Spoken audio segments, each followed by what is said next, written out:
web development class on WhatsApp. Today I'm going to show you how you can create an image slider and also how you can input a background image to be rotating on your website. Alright, first of all we are going to move to how you can create a background image slider. Alright, so I did this course already, so I'm just copying it and pasting it so that it will not waste much of our time.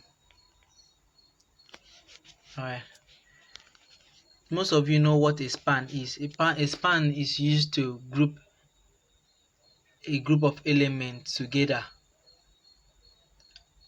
when you are coding. Maybe sometimes you're using div to put a group of things together, but a span can also be represented by can also be styled by using id or class. So it's used to put a group of things together. So when you're seeing this span, so inside the span we gave it an id, or you can choose to give it a class, or it's still the same thing. So we gave it an id, that is 3 images. We need 3 images, so we gave it 3 span for 3 images. Alright, so we move to the next step of imputing these images. Move to the next step of imputing these images.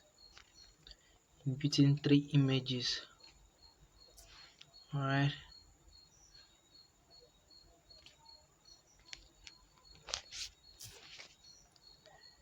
if you can really check,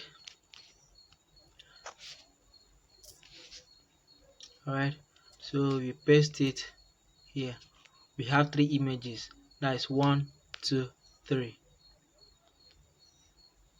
So we gave it different classes. We gave it a class here, class. So it will just an id specifies the first one, slide 1, slide 2. The sources are the same way. I'm going to give it if I could have given it a class.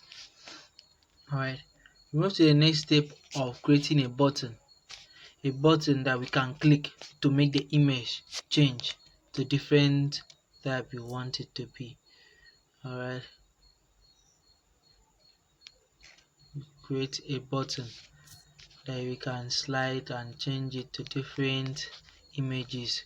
You see one image, but inside that one image you can flip it or slide it up and down to see other images. So these are the simple things you need to know. You don't need JavaScript. First of all, you just create a span where you group everything together, and you create a container that will have 3 images inside it, and you create a button, 3 buttons that consists of the 3 images here. So once you click on one button, this what happens. So let us go save it and go to our browser and see what is happening. Alright, this how the image is. The image is showing in different ways. So let us go and get other images. Let me get this one image. Alright, I hope all of you know how to style email, how to copy an image when you're using iCodeGo.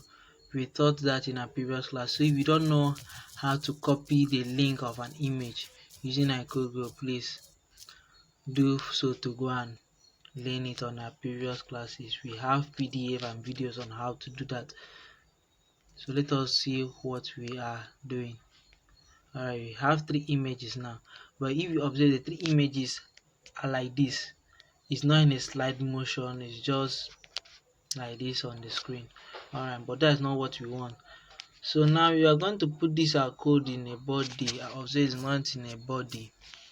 You have to put it inside a body. So because you're going to do internal styling. If you don't know how internal styling works, please go to our previous class and watch the video on how to create different types of styling, and you will understand. If you don't understand, you can ask questions and we are going to help you answer those questions for you. Alright, so now we are done with the HTML part. We will move to the CSS part, the main bulk of the matter. Alright, so when you're doing internal styling, you have to put it in a style. First of all, copy this. Let us see what will happen here. You create a style for it.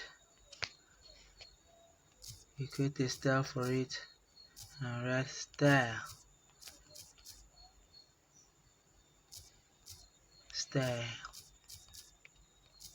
You close it. Open another one that closes it down here and write style. And you close it. That's it. So now we are doing internal styling, we are not doing external styling, so to be easier for you to understand what you are doing. Alright, so now the width, let us see what we have gotten now so we can explain how this works. Alright, so now the slider, what I was across, the slider is our image. We have now given it a width, giving it a height, giving it a background color yellow, and giving it margin left, giving automatic, margin right, automatic, margin top, automatic, takes a line center. That's why you can see it on the center. Overflow hidden.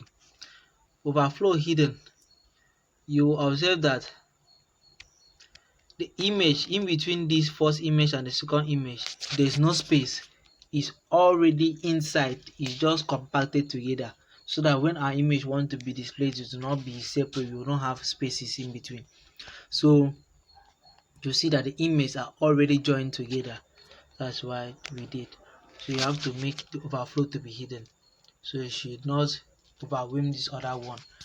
All the images should just be added together, but it should not transparency go to the other image and affect it. Alright, so now move to another thing we are going to do, which is an image container.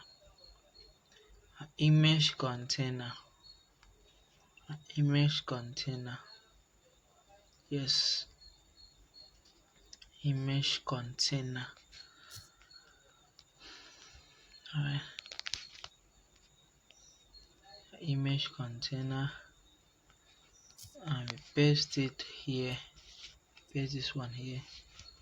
Alright, we save it. Let's see our output. Now we have three images shown. Now we have 3 images shown, but this is not what we want. Why? Because we are giving it a position relative. Position relative makes it come together, brings everything together. WebKit transition left is just the same thing as transition left. WebKit transition left is a CSS transition that is used for Google Chrome, while Mozilla Mux transition is used for Mozilla Firefox, so that if you visit other browsers, it will not have so many effects. It will show very well. Zero transition is other browsers, maybe Opera Mini or Safari, those kind of browsers. So transition, so if it doesn't visit any browser, just like this, maybe sometimes some people are using HTML viewer, so transition will just the only thing that will be available there will be transition. So because it's not a browser, it's just a viewer, so we created for different sizes. So when you want to create your image slide or your animation, you have to consider other browsers, how it will show on other mobile phones or laptop screen or other devices. Alright, let us move to another thing. Our slide. Now we move to slide. Alright, move to slide.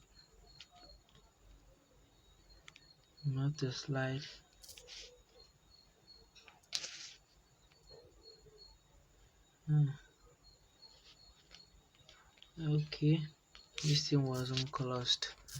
It has to be closed. Alright, float left. So let us check what has happened and we can explain what it is now. Now we have three images. Now the thing has come in unison now. We have our first image here, we have our second image here, and we have our third image here. Fine. That is, dot float left makes all the images to float in a left manner. Margin, we don't put any margin to it. Let it just be 0 pixel.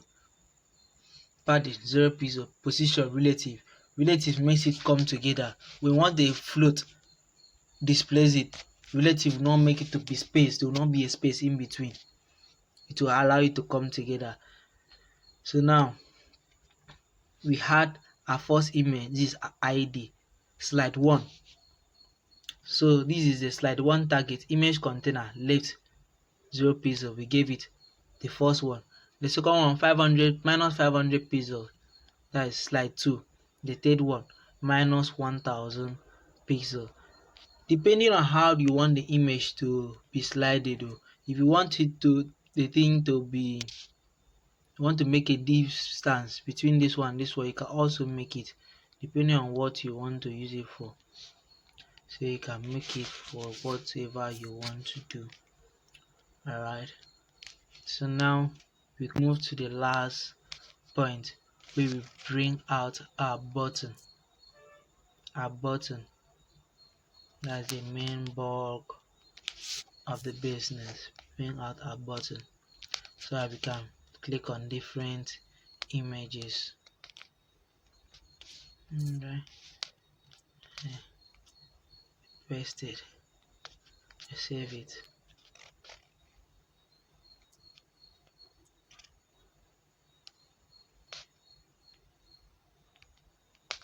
Save it here.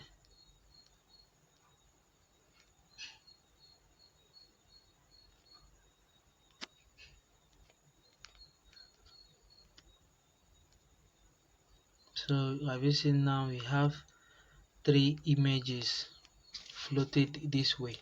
Now 3 images like this. So now we have explained how that one works very well. So now we go back to our browser. This is not how exactly how you want it to be. So now let us start arranging it very well. So just to update protocol, just to cut the thing short, I'll just delete this one out because we have explained how it works. So you just need to understand that all these brackets you have to place it very well so that you don't have any issue when you are styling your element. You have to style your things orderly, so when it wants to display in an ordered manner.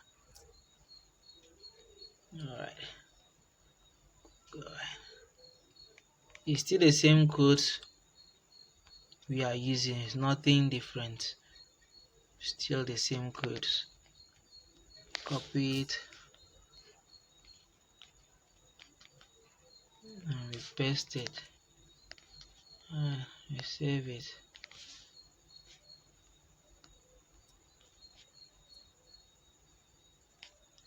Alright, this is what we want now. Now this image, this is one image and we have 3 buttons. Now let's explain the last button.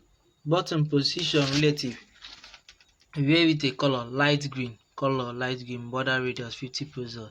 That is, when we give it border radius, we made it the button to be round in color.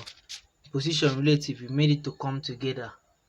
So now if we click on the first one, this is the first image, click on the second one, it changes to the second one, click on the third one, it changes to the third one. So now we have successfully created image slider. Thank you for sticking tuned to the class. I hope you enjoyed it. Thank you.